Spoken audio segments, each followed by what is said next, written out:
Good morning, good morning. How are we today? Good morning, Mac. Good morning, Squire. How are we? We are all good, dude. All good. I weren't ready for you bringing me straight in then. I was kind of... See, you need to be ready. You've caught me off guard. Need to be ready. Good morning, everyone. To everyone in the chat, welcome back to another episode of the Royal Breakfast Show. Absolutely missed the last couple of weeks, just busy family commitments, etc. But we are back. Just moving a few screens about, it's confusing me. I've got YouTube open on one screen to watch the comment, and I've got you open on another, and your lips aren't syncing up. I'm confused. Yeah, it's quite easy to do that. It's very easy to do that. I'm recovering. That's what it is. Yeah, so you've not been well, have you, Mac? I haven't been well, no. All of us, the three of us, we were all bad. Loads in the chat this morning. Morning all. Yeah, good morning, everyone. I'm going to go through the chat so far. MJ Mel was the first one in the house. Good morning, Mel. We've got Raving Royals. We've got, obviously, yourself, Mac. We've got Owen. We've got Sunnyside. We've got Michael Overrick's side. We've got Kerry Stinson. We've got Dan at Devlin Pythons. Guys, if you're a Patreon member and you missed the Meet the Breeders series, Dan was our guest last night on the Meet the Breeders series. So get over there and give that a watch on Patreon. We've got Lynn Frost. Yeah, it is Lynn Frost, isn't it? It is, yeah. Yeah, I thought I was getting the last names mixed up with Pete Frost. So we've got Lynn, we've got Ash Henley's Hatchlings, we've got KY. You're closing your curtain slyly, Mac. It's the wind's open. Oh, okay. I thought you was closing it slyly. No. The window's open. We got Lisa Richmond, we got PMC Paul, we got Jordan, we got Reptile Lifeline, we got the one and only Lone Star Reptiles in the house. We've got Sunnyside Serpents, I think I've said, DS Pythons, Brian, Liam, KNC, Neil, SM Exotics. Sorry guys, I had to quickly get through that. Hope you're all well. Thanks for joining us on this beautiful, wet Wednesday morning. It's hump day, so that's a good thing. We're halfway there. Yeah, for those who don't know what hump day is, because I was a bit like, what's everyone going on about hump day? Mac, do you want to explain it? We're halfway there. We're up the top of the hump. We're getting over it. So we're on top of the hump. The rest is all downhill from here, apparently. We've got LR Pythons, Pete Frost. The other side of the Frost clan is in. They are not related. No. Pete Frost is in the house. We've got Ryan at RT Pythons. How is everyone? I hope you're all well. Got some interesting stuff. A couple of weeks worth of catch up for you guys. Just some information. As always, this program is brought to you by the one and only Viper Bedding, which is going through some changes, which I can't exactly say at the moment. But Viper Bedding is available in the UK if you guys are looking for that. If you're looking for some frozen rodents, then please hit up Boss Rat and you're in the UK. Also, check them out on Instagram and give them a follow. And also, hit that like button, guys. Let us know that you're enjoying the show, you enjoy this sort of content, and we will definitely continue with the Royal Breakfast Show. A few more good mornings. Phil Lawrence from Royally Tempted. Good morning. Raven Royals. Good, Gavin. Yourself? How are you? Very well, sir. And Lone Star checking in. Good morning, Lone Star. Awesome. So, Should we segue into a bit of the good news? Yes, we can do. Yeah. Do you want to start with the first one on the agenda? Yes. So, bit of good news, guys. For those who was a little bit concerned about the stuff that was happening up in Scotland, I'm just pulling it up now. The issues that was been going on in Scotland regarding, I believe it was a whitelist, Mac. Yeah, that's right. Has basically been put on the back burner. It won't be passed through this sitting in Parliament. And this is something that I've said before. And this kind of segues into the beginning part of the news and the last part of the news, which we'll kind of put together. Guys, I cannot stress enough how much we have to be mindful about what we do on social media. Okay, it is so important that you think outside the box, and this is typical. And I'll give you some prime examples: feeding videos, feeding pictures. Yeah, think about it like this: snakes eating a rodent. We all know what they do. Okay, we know how they feed.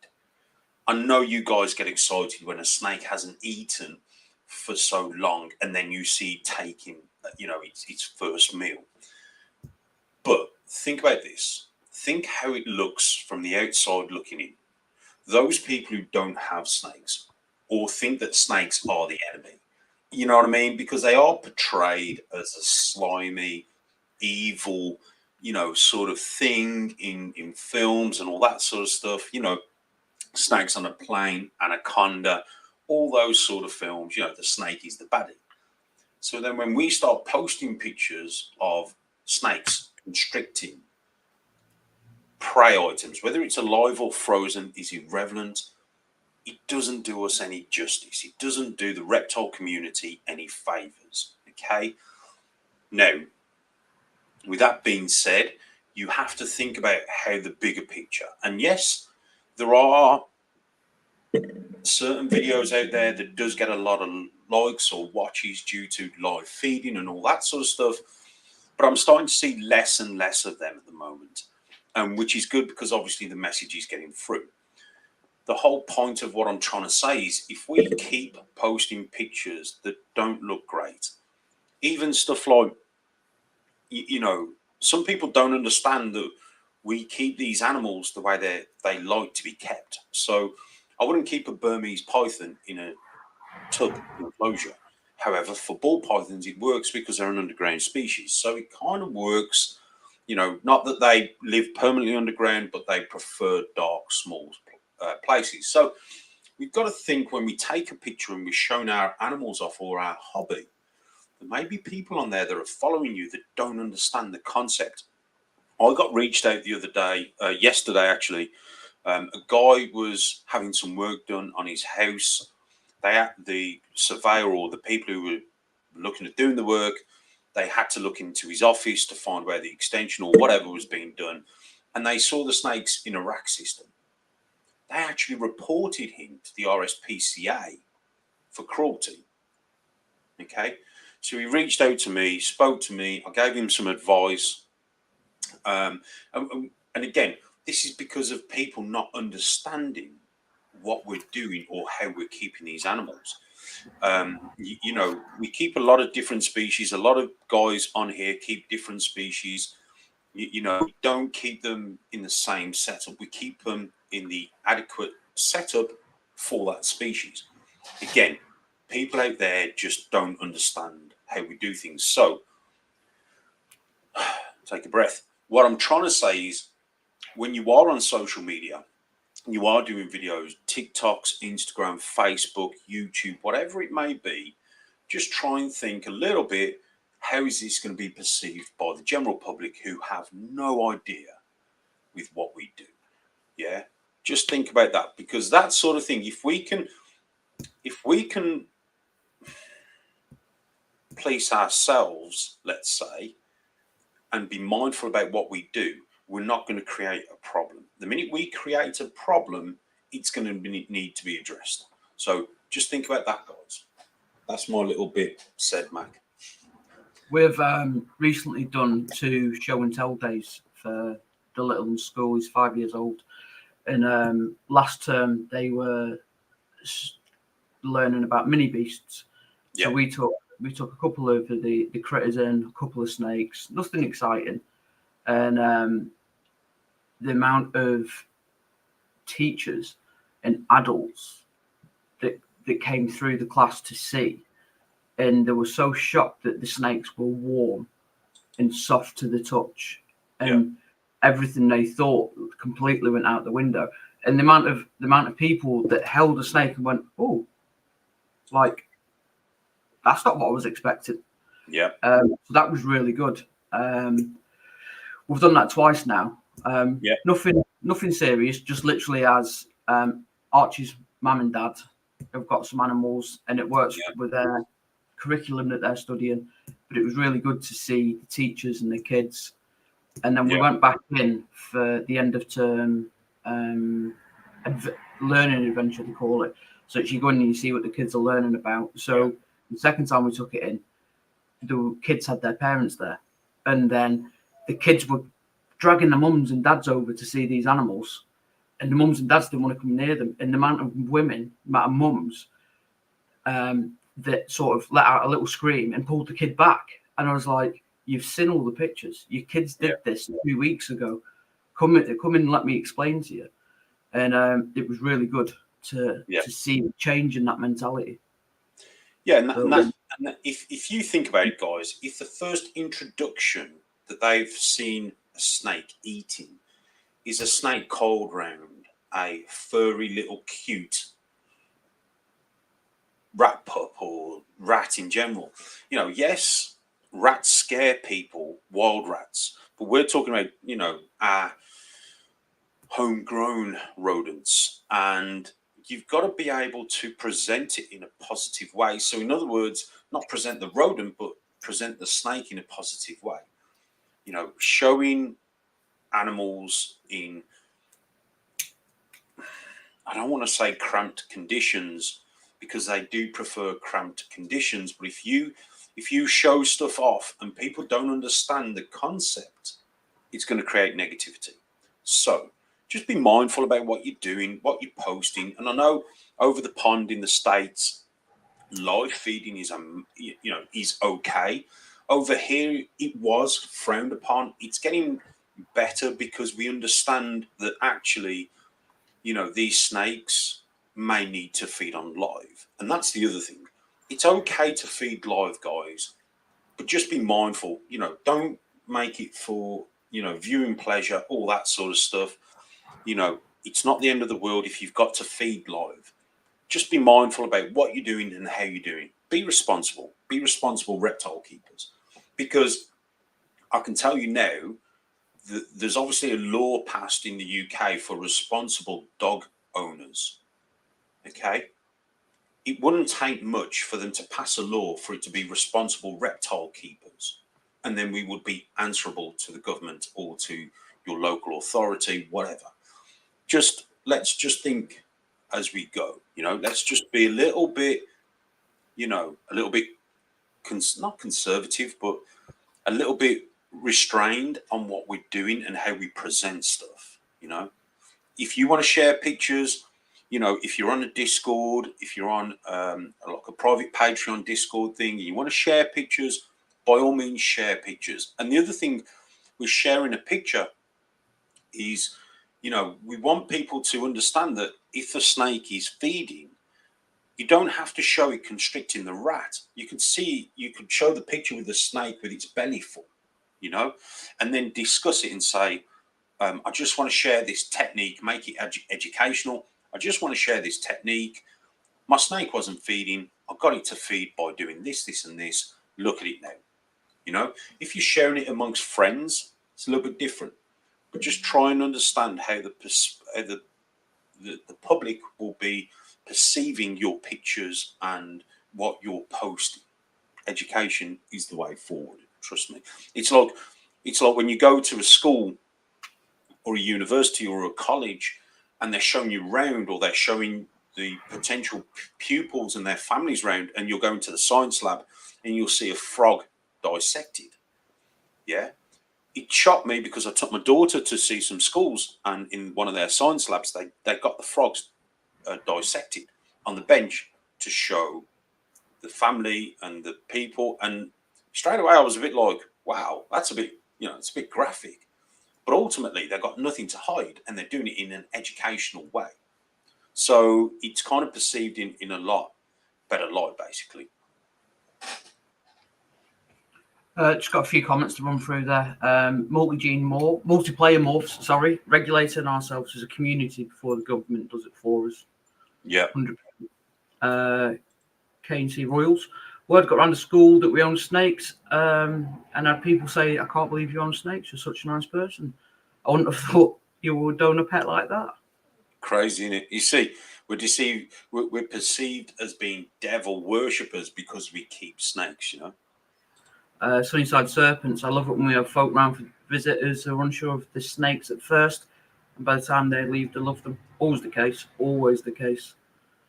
I think this is probably the best comment this morning, putting each other down.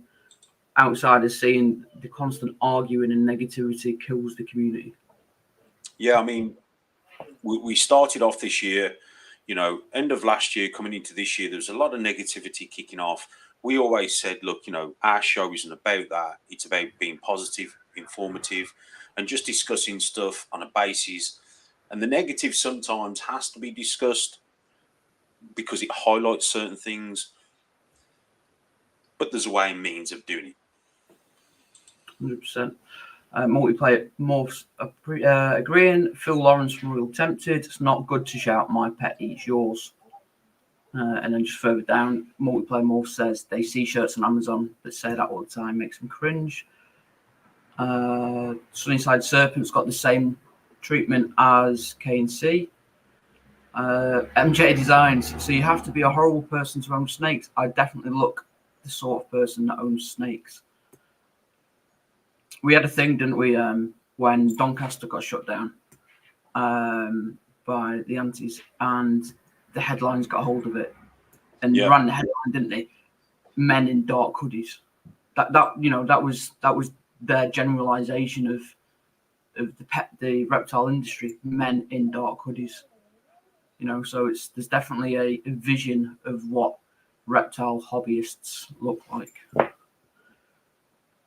Sunnyside, I literally just smiled and said, "They're not the monsters you think. They want you to see on Instagram, so they're so curious." I swear, I think you need to look like a member of a metal band to keep snakes. 100%. Yeah. MJ, that's what I mean. I almost bite my tongue off at the comment. "Oh my God, you have kids as well." It's just uneducated. I literally have to say, so calm and explain my point of view.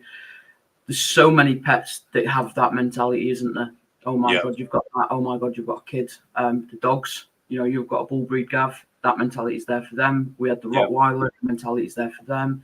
The sled dogs, they were 45-kilo dogs. And it's like, how do you do dogs and have the kids? There's so much. So much. Eddie at the end is very, very interesting in Instagram. Andy Barton, good morning, Andy. Welcome along. Yeah. If the government does regulate it, it won't matter what we do or have done. They will set the bar, not us. Unfortunately, just look at the actual pet trade and license needed. I disagree, Andy. I think a lot of it is how we perceive ourselves. I think we do have to hold ourselves accountable. And if we, not saying that whatever we do will change things, but I do believe that if we keep presenting pictures with live feeding and videos and stuff like that, it is going to get traction and it is going to cause problems. So I think we still have to be mindful about what we're doing and educate people. You owning a shop, you educate people all the time, and as well as I do, education is the key. I think us educating people is definitely the way forward. And the more we can do that, the more we can come together to do that, educate people, by not liking the pictures, by not liking the videos, by not watching the videos, by not giving stuff traction. If I repost a picture from someone else's, let's say someone else has got 500 followers on Instagram, and I repost that picture of a snake feeding, now potentially he's going to hit 40,000 people, which is how many people is following me. Not saying everyone will watch it, because that'll go into our next segment, which is about Instagram again. But again, it's going to give it more traction. So if we don't like them, we don't like them, don't watch them, don't give them any love, I genuinely believe, mate, ultimately it's going to help our community. Now, is it going to stop the inevitable? Probably not. Can it prolong it? definitely. If there's a problem, again, working with the councils like I have done for years and years, and I still do, seeing how they think, knowing how they work behind the scenes gives you a lot of insight, a lot of insight. So if it's a massive problem and it gets lots of traction, they will be forced to deal with it via the councillors, because the councillors will go, this is a problem. We need to deal with it. Then they'll push that onto the council, who work for the councillors, which in turn will then make it a priority. So we have to understand that whatever we do as a community, we're responsible. That's exactly how I see it. And again, it's not a clear cut, I understand, but we just have to understand that we all, as a community, as a collective, are responsible. I think the other thing that I just want to point out as well is that when the front has been, when we've been fighting that front, and I use that we royally, obviously I've only been around a little while within the reptile hobby, that everyone's been fighting with their own mindset, and it's been really muddled about what is being put out there to combat with the likes of the antis. And that will just segue nicely into a guy called Tom Wigley that Gavin and I spoke to from Responsible Reptile Keeping. So we spoke to Tom a couple of weeks back. He's not fighting the fight per se, but what he's doing is providing the literature for those that are fighting, the facts. He's providing the coherent, clear information for us as hobbyists and Andy, yourself, as pet shops, to use his videos to help combat that. So the latest video he did was destroying the 75% of reptile pets die within the first year. If you go and watch his video, it's only 5 minutes long, and it takes him 5 minutes, and he completely knocks that out of the water. That it's what I'll do, guys, after this live, I'll post it on my I'll post it on my Instagram, I'll post it on my YouTube, and I'll post it in the Patreon section. It's a very interesting video. I think it would definitely benefit everyone watching it, so they understand and they get the facts, because that is what it's all about. Andy, when Gavin and I spoke to him, he wasn't getting into. He told me that he wasn't getting into the whole pro or against rack debate. He says that's not what he's about. He wants to keep a clear mind on combating the antis rather than combating fighting within the hobby. So as of current, he has only done the 75% reptiles die. He's also going into better husbandry. So again, he isn't slating racks. He doesn't want to get into that. And he actually went over to Mac's Reptiles in America, and Mac gave him clear run of the warehouse. He's got 4 warehouses over there, as big as Aldi's, for breeding snakes. And he said to Tom, you go through the racks, you find anything you find that you don't like, I want to know about. And the only thing that Tom found was a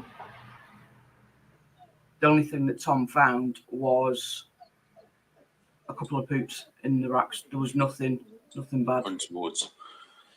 Yeah, I think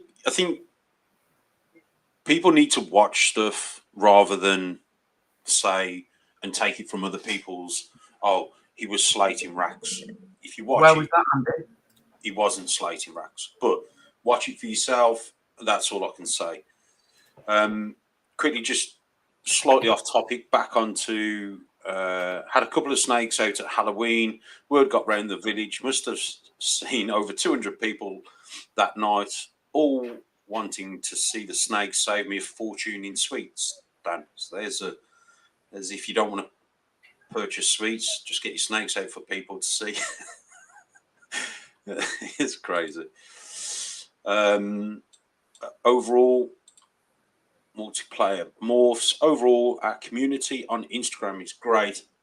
It's just the negative issues that pop up that seem to hit hard. Yeah, because people only remember the negative. That's the thing. Like Andy just mentioning just about the guy slating racks. There's no positive that gets remembered from us as a race, as a human race. We tend to only, it's raining today. Yeah, but at least it's not snowing. At least we're not snowed in. At least we've got electric. At least the power's not out. We always seem to just look at the bad things instead of the positive stuff. So Doc has jumped on and said, "Hey lads, good morning." Florida, Burmese anaconda, iguana, tegu, and more. I think it's difficult, isn't it? Because there's clearly invasive species out there. You guys are really unlucky that you're at the forefront of the efforts over there, aren't you? What's that? Doc is saying in Florida the banned retics. Yeah, I'm a bit before that because sorry, my bad. Yeah, I'm just at 9:34. Okay, I see where you are. Yeah, not sure if you. So we are gonna just mention quickly. There are some. There's 4 or 5. Let's just quickly look at them. There are 4 or 5 US ARC alerts, guys. If you are Oregon, where are they? Oregon, Florida. There's 4 current alerts: Oregon, the animal program ban; New Mexico, Connecticut, Washington, all animal program bans. So, keep in touch with your local ARC representatives. US ARC representative, or speak to US ARC directly themselves. Guys, if you are over the pond and you're watching this, just be aware of what's going on in your area, guys. So, yeah.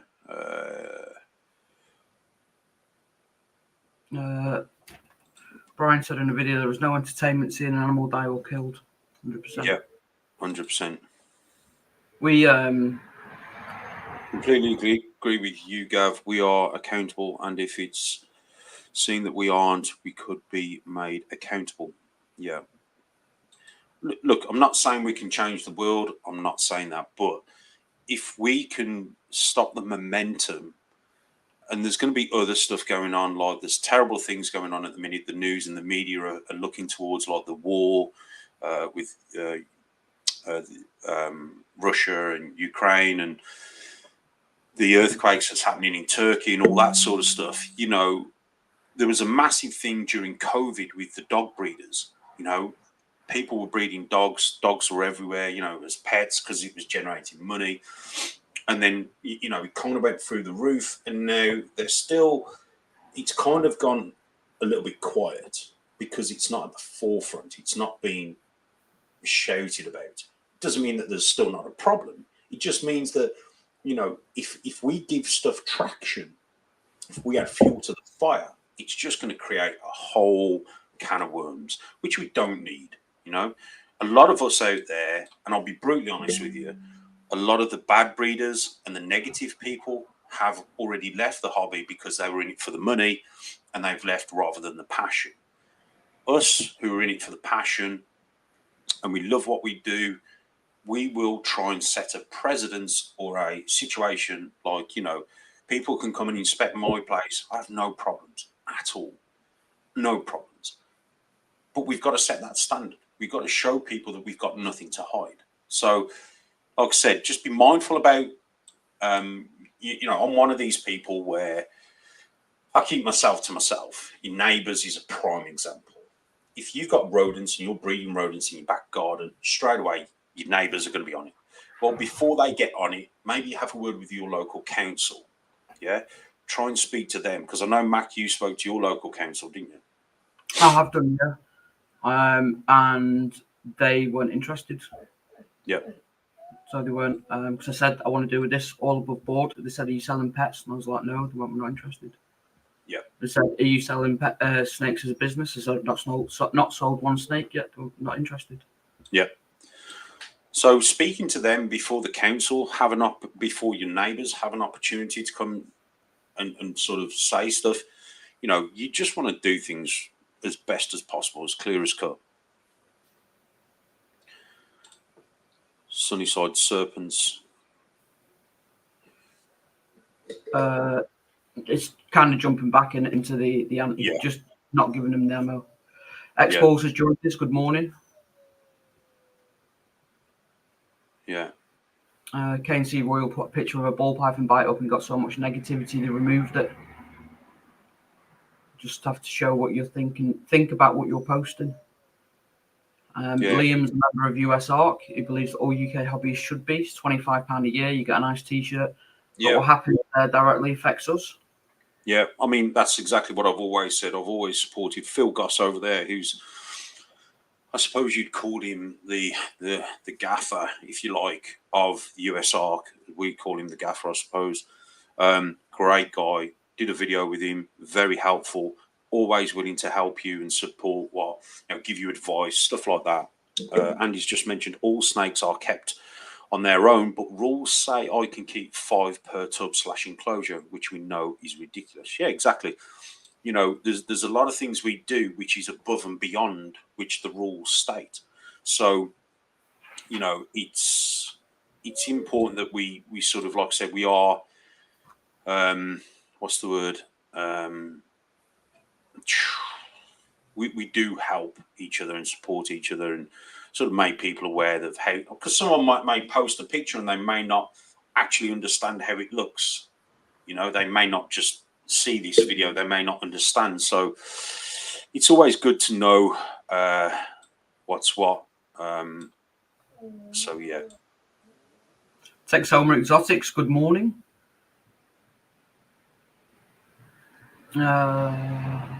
Sunnyside Serpents, I don't know how many times I'd say I'd taken 10 bites off Royal before I'd take one from a dog. Nothing against dogs, it's all just a much bigger jaw, 100%. Yeah. 100%. I've never had to go to an hospital because of a reptile bite, but I've definitely had to go to hospital because of a dog bite. Obviously, I don't keep Nile monitors. I imagine that'd be a very different case if I kept Nile monitors. Oh, yeah. Animal management, Gav. I think that's the next one. Yeah. Keeping records. Yeah. Do you know what? There's so much stuff out there at the minute, isn't there? From Husbandry Pro, Reptile Scan, Canova's new one, Clutch, and then Morph Market. It's just taking that ball and knocked out the park. Yeah, for those who haven't or don't know or haven't yet looked, Morph Market, we know, is a sales platform. However, it is so much more than a sales platform. You've got forums on there, you've got a society on there, or like a snake community on there, or reptile community. I shouldn't say snakes, sorry. A reptile community on there, which is absolutely fantastic. John and the team now have launched their breeding plans, and they're also looking at the animal management side of things. I've been having a little play in the background regarding the stuff that's coming or is in play, should I say? And I'm really excited for it, Mac. I ain't gonna lie. I'm super excited for it because it's just going to make the transition from you producing a clutch to then deciding what you need to keep, and then just hitting that button, sell, boom, straight away, it's automatically on your Morph Market page. And it's just, I'm super excited for it, being brutally honest. I uploaded our collection the other night. Everything, including the non-snakes, the tokes, the white lines, the Leos, the colubrids. It was just so easy. They give you a template. Download the template, you fill it in, and you upload it. Job done. The only thing I've got to do is add some photos. Really good bit of kit. I know all of them do that. But I think you said you had problems moving from Reptiscan to Husbandry Pro, didn't you? Yeah, I'm still using Reptiscan. I've used Reptiscan for years for my tracking of my breeding and locks and stuff like that. But what I wanted, so I've always spoken about having a lineage. Okay, we have them for dogs and cats and pedigree animals. You know, we pride ourselves in our collection, whether it be snakes, lizards, reptiles, whatever it is. We pride ourselves. And I believe we should be able to offer the person that buys the animal a sort of lineage, if you like, or if you want to, you can offer a lineage. Let's say you haven't got to, but let's say you want to, where you can see its parents, its grandparents, its siblings, etc., etc. And what I like about this is,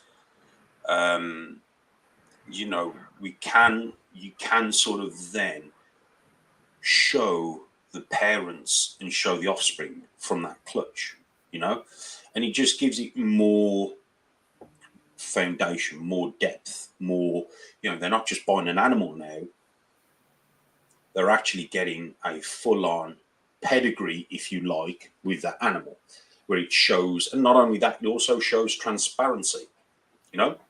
So in other words, it's not a snake that's been brought in to be sold. So they've gone over to another country like Europe, picked up a load of snakes off the table, brought them back into the UK, and then flipped them in the UK. Not that that's a problem, but it also helps people understand what they're purchasing or where they're purchasing from, and gives it a bit more depth. So for me, like I said, I've used Reptiscan for the longest time, and I do find it's as easy or as hard as you want it. But what I like is the transition from the clutch. By pressing a button, you can then put it onto your morph market. I was importing and exporting from Reptiscan onto, so I was exporting my collection from Reptiscan onto morph market, animal management. There was a few things that quite didn't work, and that's because every you know, Husbandry Pro, Clutch, Reptiscan, all the others out there, they all use their own way of collecting data. So getting that onto a spreadsheet and then making it compatible with the other software isn't the easiest, especially if you've got a big collection. So some of my bits and pieces didn't add up or didn't marry up. So, but we've found a way around that. But yeah, you can export and import fairly easy if you've got a small collection, and it won't take you that long. So yeah. Kerry Stinson, I've always tried to send a pic of each generation of my snakes that have been produced. My baby's province is important. Yep, definitely. Just going back one, multiplayer morphs. Gavin, I don't know if you've done a video or your thoughts on the reptile recession. A lot of people are worrying about it. Yeah, I think I've spoken about this before very quickly. Roughly every 5 years, we see like a resetting of the hobby. And what I mean by that is, yeah, the people who are in it for the money basically drop out and leave. Or maybe not necessarily just the money, that may be a little bit wrong. Maybe they're going through hard times and money is a factor. Or maybe they've grown the collection that big that now they can't afford to feed the collection and they start to get out. We tend to see this roughly every 5 years. If you've been around the hobby long enough, you know, you will understand that this is just one of them things that people just go through. You know, also we've had COVID, you know, and I'm not blaming COVID, but the people during COVID who never used to do great sales before COVID absolutely smashed it. Then obviously they upped the production.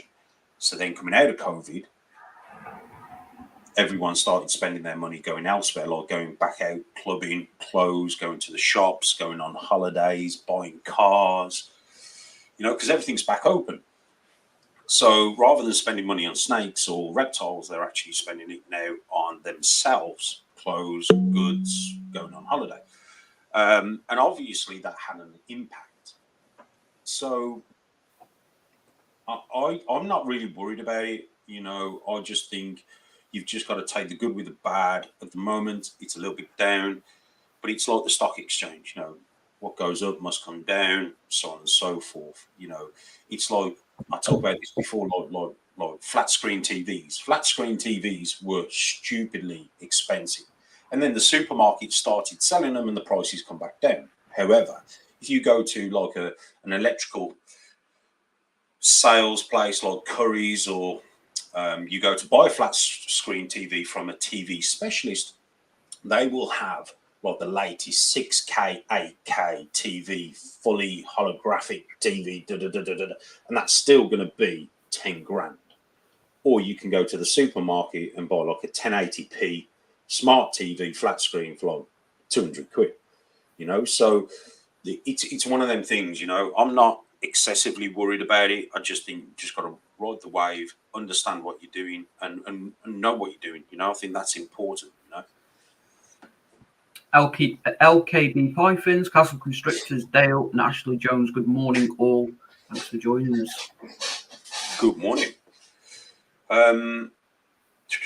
Yeah, so I think, you know, the morph market thing, guys, if you haven't already, go and check it out. I'm excited for it. I like it. I think it's good. Lots of stuff coming from morph market and the team, that's for sure. For those, should we jump into the B2U BC? Yeah, that sounds good. I'm just pulling up the banger as well. Ooh. Guys, if you're in the UK and you're not a part of the B2U Breeders Club and you want to get involved, please feel free to join my Patreon, which is the Balls to. It's not my Patreon, it's a part of it, but it's a club, it's a private club. It's a B2U, the B2U Breeders Club. We're holding breeders meetings over the year. Our next one is on the 27th of May, which is a Saturday, and I'm super excited for that. Absolutely awesome. LKB, 5 a.m. in the States, morning show. Derek's Reptiles. Morning, Derek. Morning, Derek. Beast, Balls to you, the icon. Multiplayer morphs, appreciate the answer. Yeah, no worries, dude. Glad we can drop some light on that. Have we got any spoilers that we can drop for the show?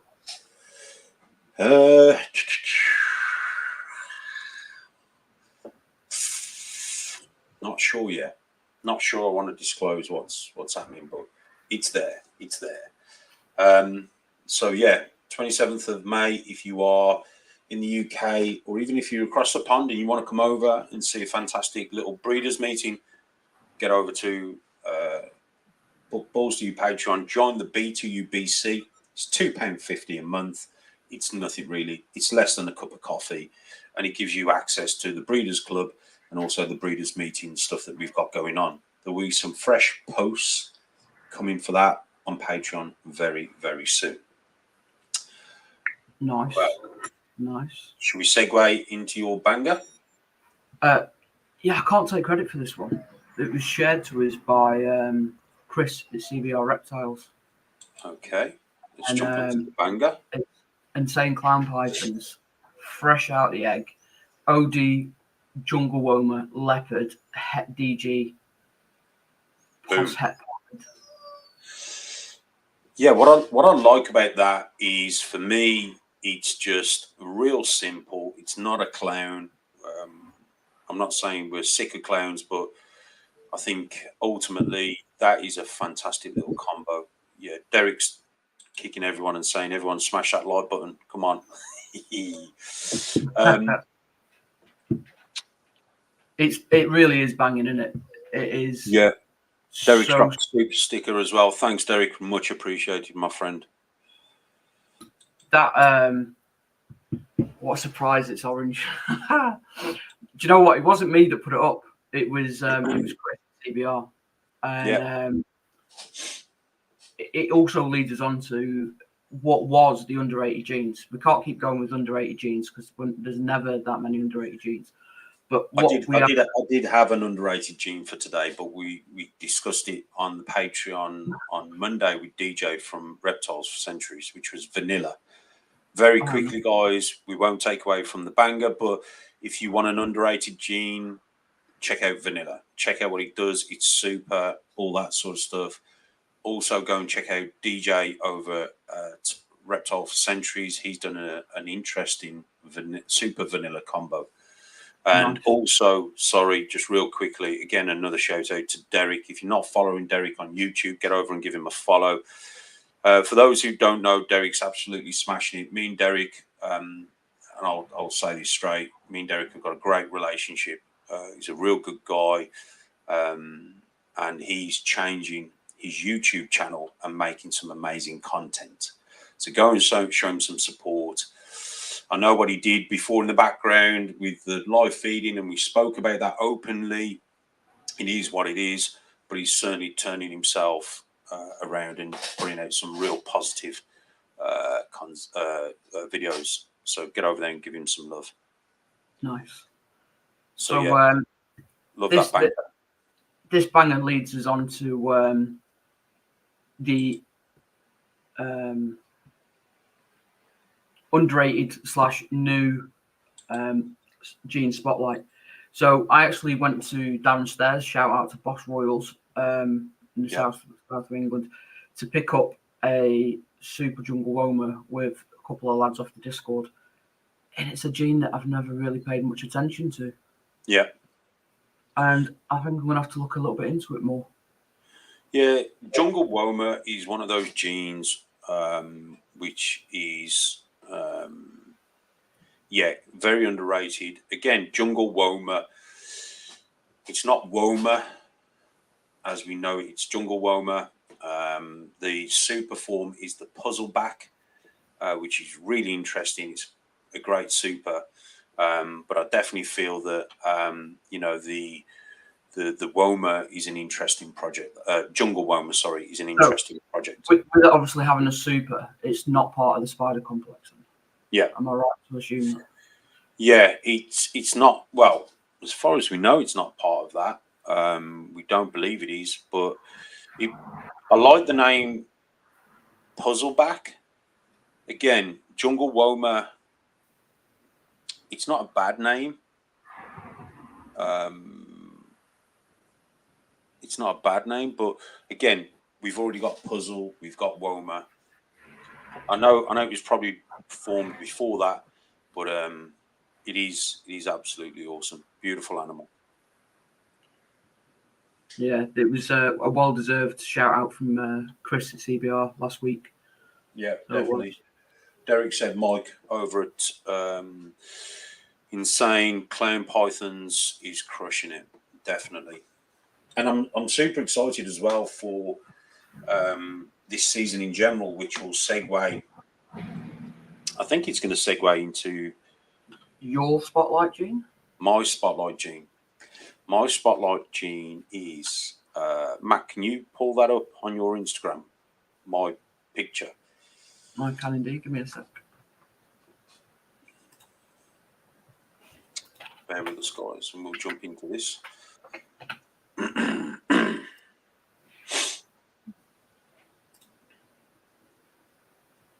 Ready?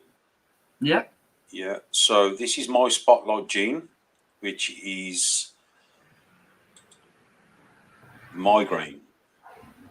And I'm going to talk about the migraine because very quickly, and I know a few of you out there may not quite understand the migraine, but basically stay tuned to my YouTube and Instagram. I will be doing more migraine videos to educate people and help people understand the project. But the reason why I'm super excited about this and why I think this season is going to be fantastic for a lot of people is I've now taken control of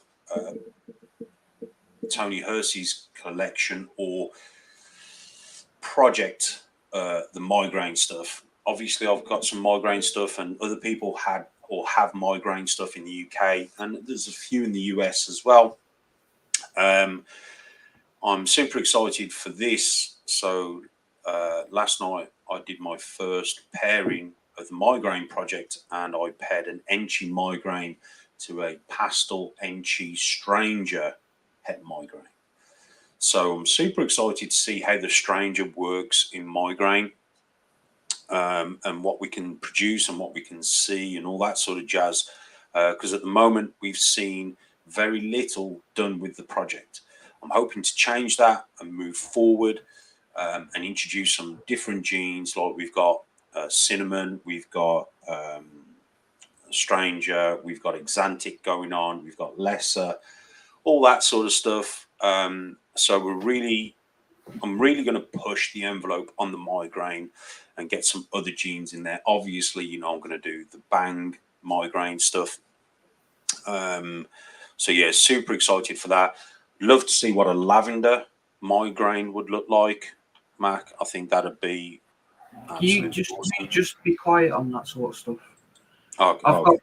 I've got a joint pairing with Michael at NKR this season as well. So he's got a male Enshi splatter migraine going to a red stripe yellow belly.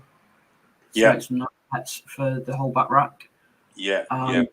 Lavender migraine is definitely on the cards. Do you know what? I'd like to see a super chocolate migraine lavender. I know at the minute I'm talking a lot about super chocolate, super blackhead. It's because the supers, when we're looking at codom and stuff, there's not much like we're always looking at the moment at like triple recessives or double recessives, but there's so much to be done with the super side of the incomplete dominant genes that we're not looking at, and they're so easy to do and achieve. And I'm super excited to see what people produce. I really am.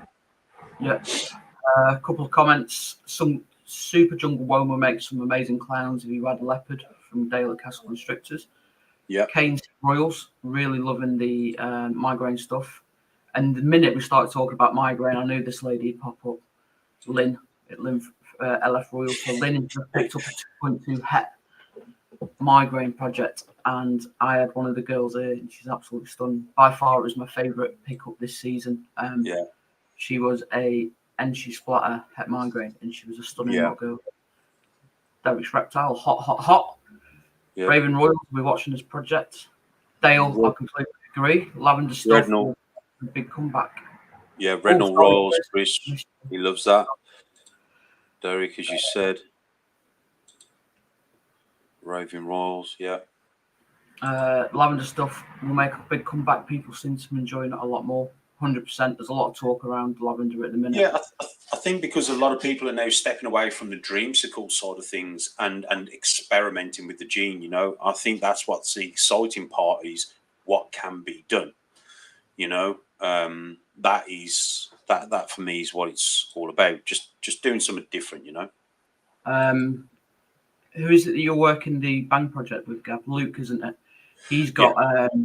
I think he's going to see some big fruition this year. He's been he got involved in a chat a while back on Discord, and he was saying that what he'd done with all his lavender stuff in the 5 years that he's had it, and it's just, I think we're going to see some big things from him in the next year. Yeah. Luke's got a great little collection. He's very focused on quality over quantity. He's already made some Bang het lavenders, which one of them's coming to me. So yeah, I'm super excited to make some super Bang lavenders with Luke, and see what we can do. But yeah, I'm super excited for it all, definitely. Michael from Excite, the discussion on yesterday's video, which was, we did so on Patreon we do Meet the Breeders, so the new breeders get a chance to explain who they are on our Patreon. We do a live stream with them, and we spoke about some stuff, some projects, and one of them was the lavender Suma. Inspired me to do an ultra male clone posset hypo to a Suma Suco, which is super copper. It's very similar to Suma. Oh, okay. So that's Michael going down that route. No. Absolutely awesome. LKB, some sticker swaps. If anyone's interested, hit them up. Yep. I'm morning, Tom. Tom's in the house. Good evening. Good morning, Tom. Good evening. Good evening. We're a little while off that yet, Gav. Yeah, I know, mate. Wishing the day away. Great show. All the way from Texas. Rock on. Yeah, all the way from Texas. I miss Texas. I ain't gonna lie. I do like the state of Texas. I like every state that I've been to, but Texas was a whole nother level when I went there. Thanks to Earl at Lone Star and the team. Nice.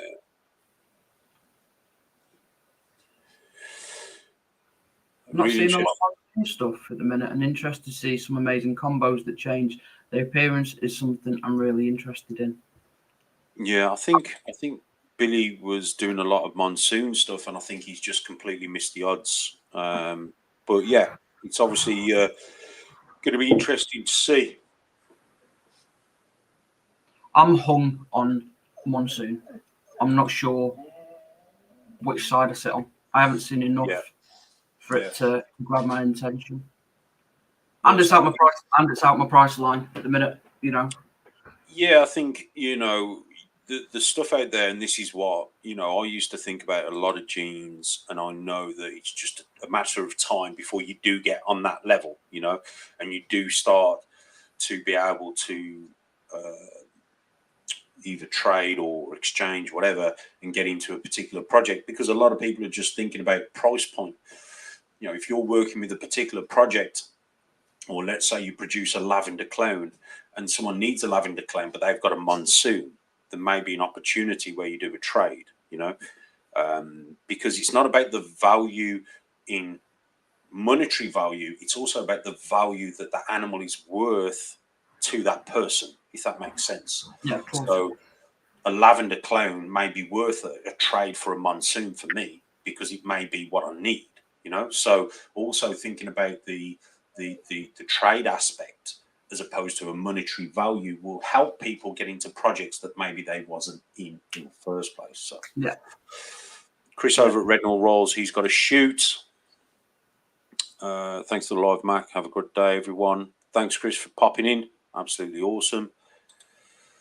Just jump back to Heat. I know you smashed it up on the screen there, but good morning, Will. Thanks for joining us again. Yeah, morning, Will.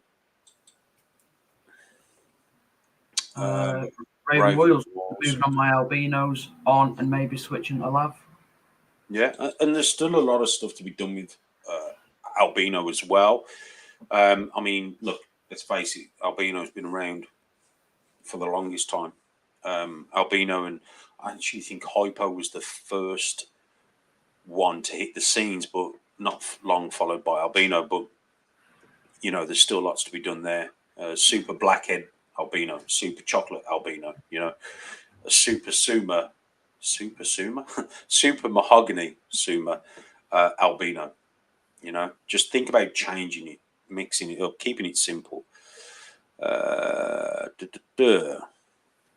you have any? Sorry, on you go. No, you're all right. Go on, you go on. I'll let you read this one out. You have an idea for toffee? I have some girls and I don't know what I should do. Blackhead toffee or go for some sort of double het? Any opinions? Yeah, so MJ Morph's Mel, she's got a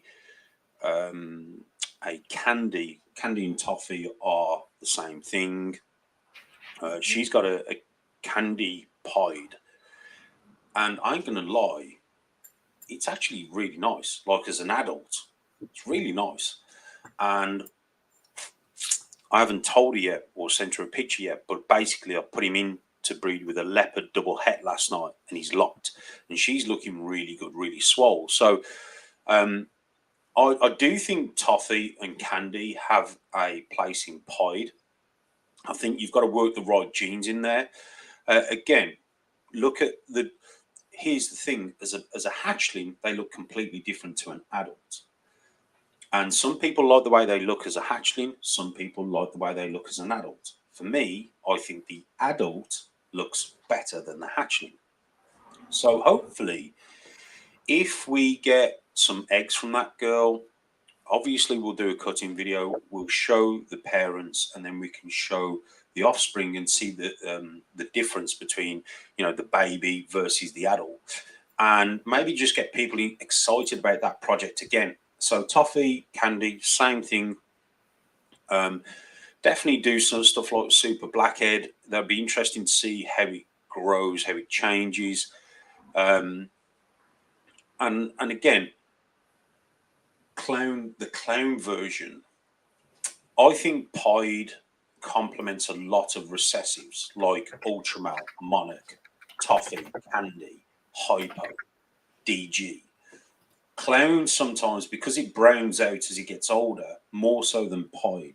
Pied stays a little bit cleaner, a little bit brighter. I feel pied actually complements. Now, the problem with pied is you can get a high white pied.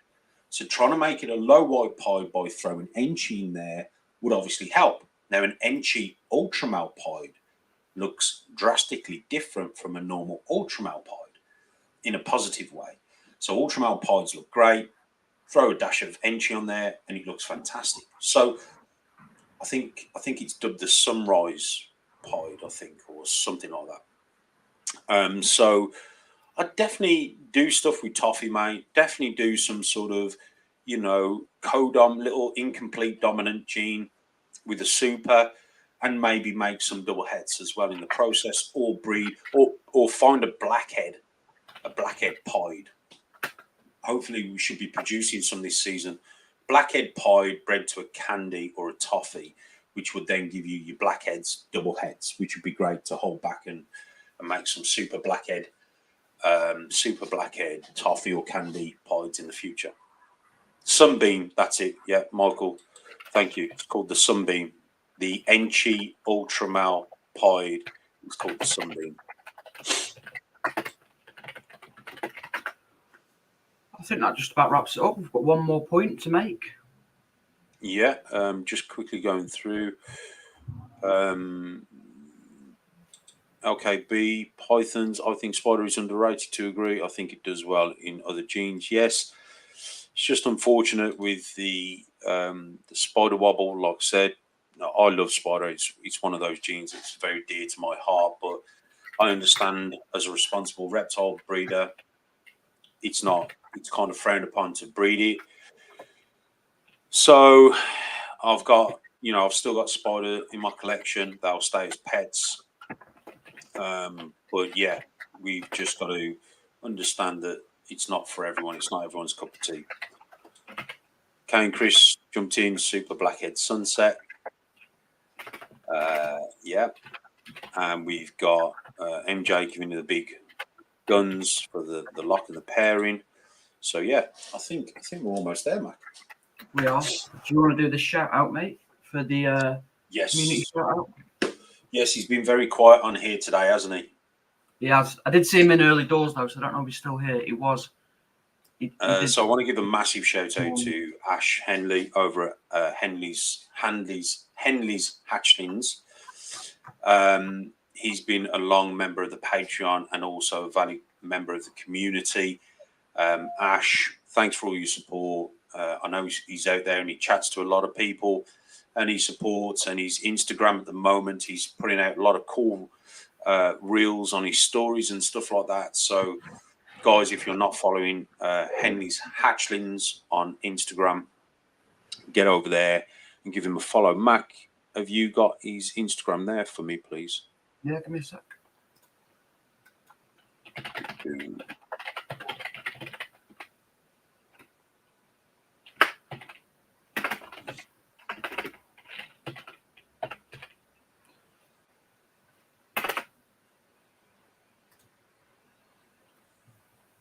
There we go. We can pull that up. Ash was also a competition winner of a little Patreon competition we did, which was that picture there. Just doing some stuff for Morph Market, and that animal there is available on his Morph Market. But what we wanted to do was get people to think about different ideas on posting pictures on Morph Market using props, making the animal and the picture more appealing, let's say. And Ash won the competition. A little shout out there as well for Ash. Again, go and check him out on Instagram, guys. Give him a follow, show him some support. Absolutely awesome dude. Really appreciate his help and his support. Will Salahit, speaking of ultramel, why does confusion ultramels look much darker than acid ultramels if they're supposed to be the same gene? Oh, good question. Because there's different lineages. So in other words, what I mean by that is the acid and the confusion there. And I don't think I've put this out personally on a live as such, but they did come from the same clutch. However, they are different in the way they present themselves. So you can have stuff like high OD was a mutation of OD, okay, mutated, and it presents itself in a different format to normal OD. So OD presents itself one way, high OD presents itself in another way regarding color and pattern. Acid and confusion is very similar. Yes, they came from the same clutch, so did static, got separated, sent around, whatever. And again, this is what I've been told. I'm not saying it's 100% facts, it's what I've been told, and it kind of makes sense. But you've got different lines, like when Ozzy and Tom Barnard went to buy some black pastels that had got imported to Outback Reptiles. Tom and Ozzy went together. Ozzy actually helped Tom get the black pastel. He gave Tom the first pick, and that's where Tom picked the black pastel, which we know now as the Barnard line, black pastel. So it's different traits. I believe the acid clown looks better than the confusion clown. So it kind of makes sense that the ultramel side of things looks different as well. That's my explanation on that for you, Will. Hopefully that makes sense. Bit of a controversial one. The next one, yeah. What's your thoughts on leopard carnivore? Carnivore gene. I've spoken about this before. The carnivore gene is what it is. You know, I'm not going to knock it or say it's not and this and that and the other. However, what I will explain is I did a video on leopard lines. There's actually 2 leopard lines out there that's floating around. There's the one that I call the striped line, and if you breed that striped line to a bell complex animal, like a blue-eyed leucistic animal complex, you will get a leopard that has, you know, pretty much a stripe down its back, a little bit of pattern, but it will give a stripe down its back. Then you've got what I call the banded line. And what the banded line does, the banded line of leopard, when you breed to a leucistic animal, it creates a banded looking animal. Now, hold there and I'll jump off and I'll just go and grab an animal and I'll show you. Don't leave me hanging like that. I'm in the middle of typing. Whoa, I need a bit more of a heads up there. Just a Mac, take the reins, I'm leading. Kane Chris, I've just seen that Mace is not having a great day. Look, we hope he's all right. He's the best little boy around. I hope he sorts himself out today. He'll be back bouncing before you know it. They always do it, don't it? I was leaving Carnivore Leo and Spider Bolt alone. Let's not talk about Spider and Bolt. Let's not do that. Oh, Gav's back. I'm back. So this is the stripe line. So if you look, this is a blackhead lesser leopard. Okay, and this is the stripe line. You can see what it's doing. It's putting a stripe down the back. Okay, so it's not too much to do with the blackhead. The blackhead is just changing the color of the animal, okay, and giving it a bit more of a darker appearance. But that is a striped line leopard, for example. Okay. Yeah, we're not going to talk about Spider and Bolt, shall we? And Carnivore and Leo. It's I don't. Again, you know, I'm a relative newcomer here, so I don't know the full ins and outs. But from what I can see, in my very fresh eyes, they possess very similar traits.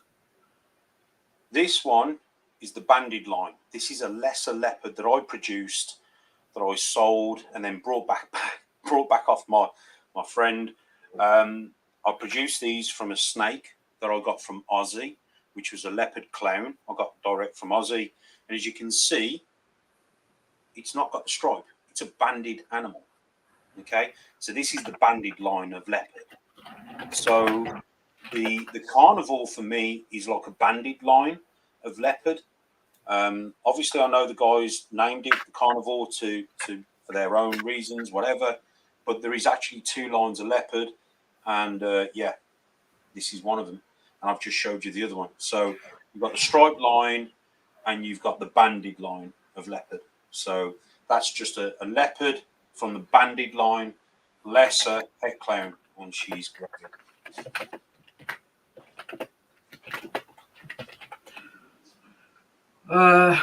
That looks wicked, Gavin. Does bolt will be found out quickly one way or another? I think you're right, Liam.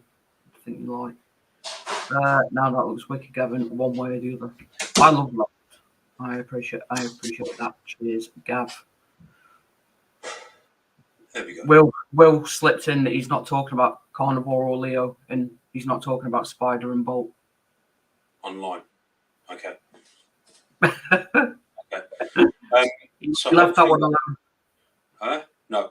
So hopefully that's give you a bit of clarity, or bit of insight into what I've seen. And this is something that, again, I'm very passionate about what we do in our hobby and all that sort of stuff, and I love what we do. And I think there's loads of fantastic stuff out there. We've got banana and coral glow. They are the same. Some people say this is more orange, that's more yellow, but I've got both, and I can see I've had orange bananas and I've had yellow coral glows and vice versa. So it really depends on the line, the quality, all that sort of stuff. It's an interesting thing, that's for sure. But I can tell you guys now that if you look at leopard as having two lines of leopard, that will explain why some leopard combos, like one Batman, may look different to another Batman. Potentially, it's got a different line.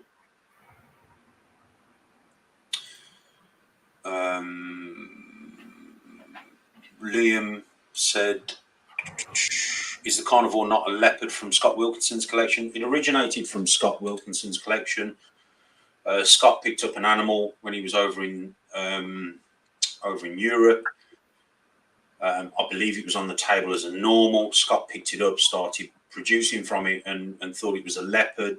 Was selling it as a leopard, and then Barry Summerhays, I believe, picked it up, started selling them as leopards, and then got a lot of stick on Facebook for selling leopards that weren't leopards, when in actual fact they probably was. But they are leopards because of the lineage, if you know what I mean. Like there's two lines of leopards, so they are a leopard. But what we were used to seeing here in the UK, we were used to seeing the striped line of leopard. And when you get them next to each other as well, as a banded leopard and a striped leopard, they do look different. So do we call it a leopard, or do we call it carnivore? Do we call it a banded leopard, or do we call it a striped leopard? I don't know. All I can tell you is they have a different reaction when they're mixed with the bell complex. And with other stuff, like I've got the special is a part of the bell complex as well. I've got a special leopard het clown, and that looks different from other people's, from the striped leopard line when you add special into that. So it's interesting. To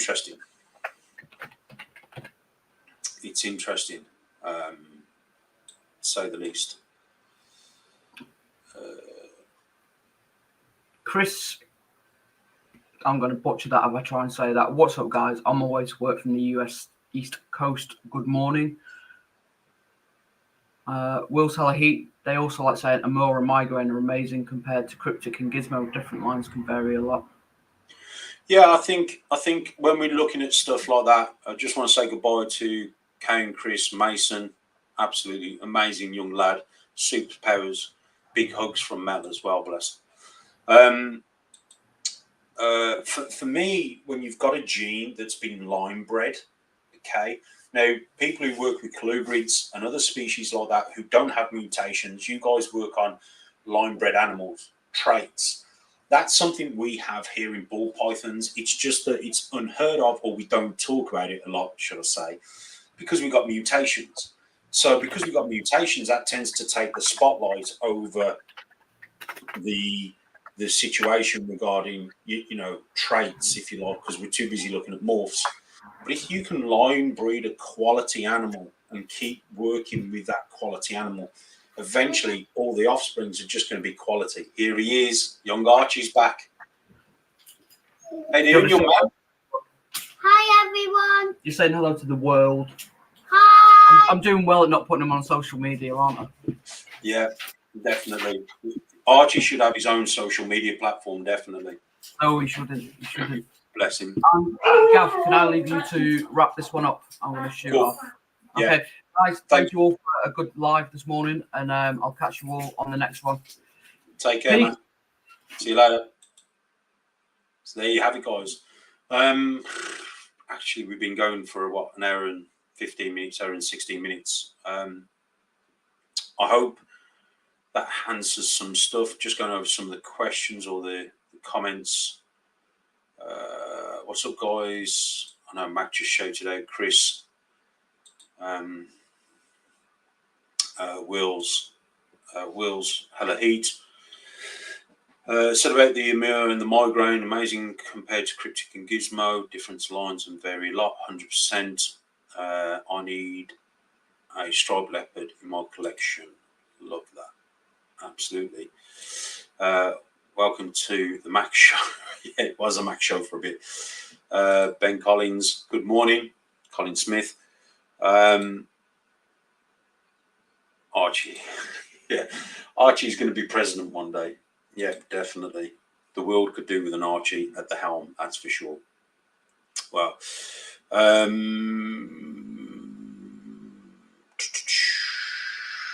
SM Exotics on the striped-lined leopard. Say you'd take that and add genetic stripe in the mix.